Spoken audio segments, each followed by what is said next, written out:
Welcome back, my friends, to TFT Hyperroll with Artark.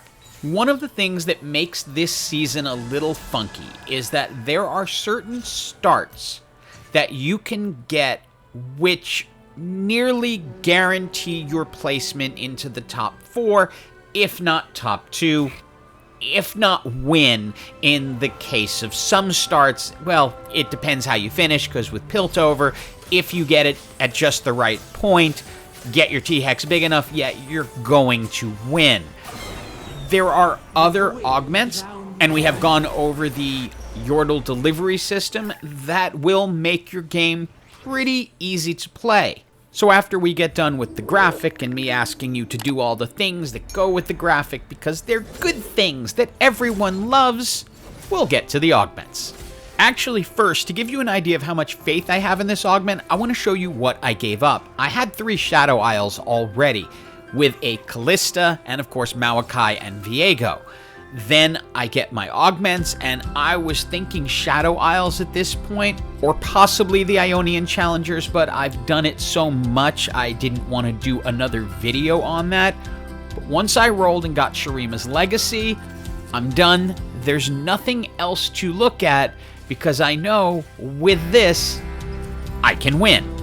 Now, if you don't know, the way this works is when the Shurima Tower pops up, it's basically going to join your team as an evil NPC, because they can't hit it, but it can hit them, and it will often win you rounds you otherwise would have lost. Item-wise, spatulas are tough to pass on, but you'd need 2 to make the Shurima emblems you'd need to get to 9, so you're better off to just focus on building your Azir items, which, number 1 most important, Rageblade and Cassiopeia is an excellent item holder. Put tank items onto Renekton so he can hold the front line, and you should be pretty good to go. You are very, very likely to win the early game because it's easy to 2-star Renekton, get him a little bit tanky. Once 8 seconds has passed, that tower pops up and it's gonna do most of the work for you. Your job is just to build out the team around it. So what champs are you looking for? Obviously all 7 Shurimans. There are 7 in the game. And then I like to fill in with Strategist. You can bring in Teemo. That will give Multicaster to Talia, and then Strategist to Azir, and then bring in Jarvan just to finish it out. You're going to bounce between building up your Azir items and building up your frontline items. The Azir items are Rageblade, Static Shiv, Jeweled Gauntlet, etc. For Renekton, Warmogs, Gargoyle Stoneplate, Dragon's Claw, you get the idea. Couple of catches in the build is, number 1, it's a little tricky to get to the 5 Shurima because you're gonna need a 4 cost, so you're not likely to get it in stage 5. Finally, it does require a 5 cost Cassante, so ending it sometimes also a little tricky. Usually though, you do win early, so you have some room to spare. Pandora's items can be fantastic for this because you will be able to then craft the perfect Azir items. Healing orbs would not be bad. It would help keep your front line strong, but when you get that chance to craft the perfect items, I tend to go for it. For stage 5, if I haven't gotten lucky, I like to fill in with just something else in the front line just to eat time. You need that 8 seconds to pass, so you get the talisman up, and then you can go ahead and win. Now, had I known there was a second spatula waiting for me, yeah, I would have taken the first one, because then we could have, along with Pandora's items, built 2 Shurima emblems. Now, going to put Teemo in because we finally found him. Then the other thing I'm going to do is just create a Titan's Resolve. This is for Nasus later on. To make sure it doesn't change into something else, we will keep it on the bench on Galio, so he will hold it there so it doesn't transform into another item. And unless your friend at Riot is not taking bathroom breaks, do not expect to roll through this build with 20 the entire time. 6, 7, you're probably going to suffer some losses as you're waiting to get to the 5 Shurima.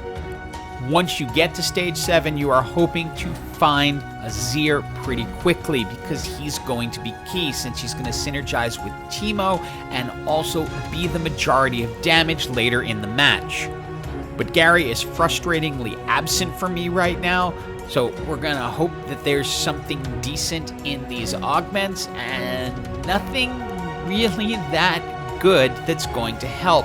Cybernetic bulk isn't bad. It will allow our front line to hold up a little bit more, but we're really looking for an Azir, but we're running out of time, and things are going to get really crazy because we find the Azir, bring him in. We want him to get that Cassiopeia item, bring Maokai out so we can get Cassiopeia in, but I get focused on putting in items and could not get her in time, so we're still not at the 5 Shurimans. We also found Nasus, so we can bring him in and get the Titan's Resolve on him, along with one part of the Rage Blade. With Pandora's items, you're going to do things in pieces and parts, so you'll put parts of items onto champions to make sure they won't change. Luckily, with Strategist, Azir is just strong enough to help us win. Now we've gotten our 5 best Shurima units into the match, so Cassiopeia is on the sidelines, Nasus is in. But I want you to pay attention to the damage charts at the end of this fight, and you can see who the MVP of the fight really is and why I like this augment so much. Yeah, it's the Talisman. It is time to finally use our Masterwork upgrade, which we've had for a while. Tough choice, speed or power. In this case, I opt for power because I think that's going to be the best path forward for this build. It's a game time decision on how you want to do it. Just go with what feels right. Item-wise, as we showed in the Big Dog video, best items for Nasus, Bloodthirster, Titan's Resolve, so if you get a chance to put them on him, just do it. You can double up either one at that point.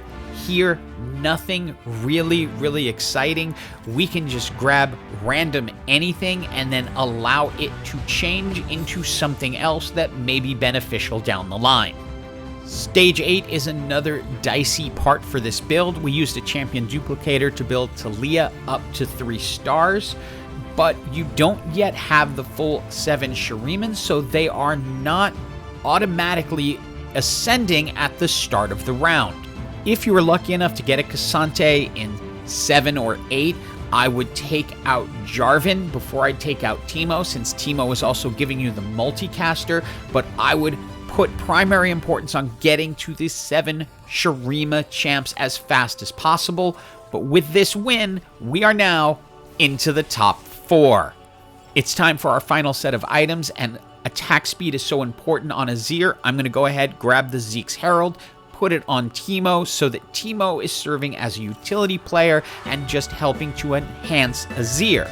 However, I could get another one, but blue buff on Talia will be really important since she is multicasting, so having her cast more often, that's key, and that was doubly key because now we have the 7 Shurimans.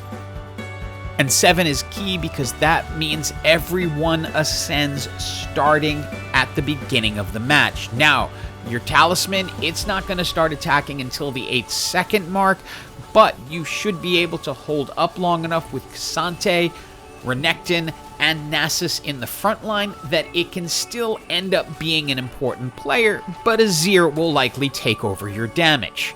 And as you can see by the teams we are playing against, Shurima is pretty popular. You're going to find it mixed in with a lot of other builds. I tend to find either the Shurima Ionia that I showed in my wrap-up video, or just going pure Shurima is the way to go. That is what I have found most effective while playing. And we are now in a 1v1 against something I don't see all that often, which is Noxus Shurima combo. I rarely see Noxus in the top 4. It really requires a lot of luck early for it to get a strong start. Here they had the 3-star Katarina. That can definitely help, but against a 7 Shurima team with Shurima's legacy, that's not going to do as much as people would hope.